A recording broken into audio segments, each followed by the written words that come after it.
Hello friends, മഴത്തോരു മുൻപയുടെ പുത്തൻ promo റിവ്യൂയിലേക്ക് എല്ലാ കൂട്ടുകാർക്കും സ്വാഗതം.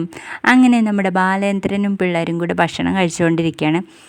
അന്നേരം കൃഷ്ണമോളും ബബിതയൊക്കെ അലീനയെക്കുറിച്ച് സംസാരിക്കുമ്പോൾ ബാലേന്ദ്രൻ പറയും, ഇത് അലീന ഒറ്റയ്ക്കെടുത്ത തീരുമാനമാണ്, അതുകൊണ്ട് മാത്രം ഞാനത് അംഗീകരിച്ചു കൊടുത്തേ, അല്ലാതെ അവൾ ഇവിടുന്ന് പോകണമെന്ന് എനിക്ക് അശേഷം താല്പര്യമില്ല എന്ന് പറയുന്നു. ആ സമയത്ത് നമ്മുടെ ബബിത പറഞ്ഞു കൊടുക്കുന്നുണ്ട് കേട്ടോ, അലീനേച്ചി പെട്ടെന്ന് അവരോടൊക്കെ ഇടപഴകി പെട്ടെന്ന് അങ്ങ് അവരുടെ സ്നേഹമൊക്കെ പിടിച്ചു പറ്റും. അങ്ങനെ പതിയെ പതിയെ നമ്മളെല്ലാവരെയും മറന്നു പോകുന്നത്. അത് കേൾക്കുമ്പോൾ നമ്മുടെ കൃഷ്ണമോള് പറയും, അതിന് മാത്രം ഇവിടെ ഓർക്കാൻ വേണ്ടിയിട്ട് അലീനേച്ചിക്ക് എന്തെങ്കിലും ഓർമ്മകൾ നമ്മൾ കൊടുത്തിട്ടുണ്ടോയെന്ന്. അതൊക്കെ കേട്ടോണ്ടിരിക്കുകയാണ് കേട്ടോ നമ്മുടെ അലീനയ്ക്കാണെങ്കിൽ ആ ഒരു ഷെൽട്ടർ ശരിയായി എന്ന് അറിഞ്ഞത് മുതൽ ടെൻഷനാണല്ലോ. അപ്പോൾ ഇവർ ഓരോരുത്തരും പറയുന്നത് കേട്ടിരിക്കുവാണ്. പിന്നീട് നമ്മുടെ മനുവിൻ്റെ അടുത്തേക്ക് ഗംഗാധരൻ വന്നിട്ട് സംസാരിക്കുന്നുണ്ട്. അന്നേരമൊക്കെ മനുവിന് ഭയങ്കരമായിട്ട് ടെൻഷനാണ്.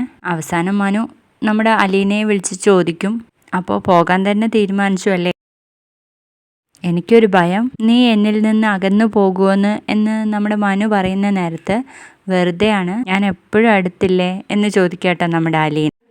പിന്നീടാണെങ്കിൽ നമ്മുടെ ബബിത കോളേജിൽ പോകാൻ നേരത്ത് നമ്മുടെ അലീനയെ കെട്ടിപ്പിടിച്ചൊരു ഉമ്മ കൊടുക്കുന്നുണ്ട്. അത് കാണുമ്പോൾ അലീനയ്ക്ക് സന്തോഷമാവാണേ. അതും കൂടെ കാണിച്ചുകൊണ്ടാണ് ഇന്നത്തെ പ്രൊമോ അവസാനിക്കുന്നത്. വീഡിയോ ഇഷ്ടപ്പെട്ടാൽ തീർച്ചയായും ലൈക്ക് ചെയ്തൊന്ന് സപ്പോർട്ട് ചെയ്യണേ. ബൈ.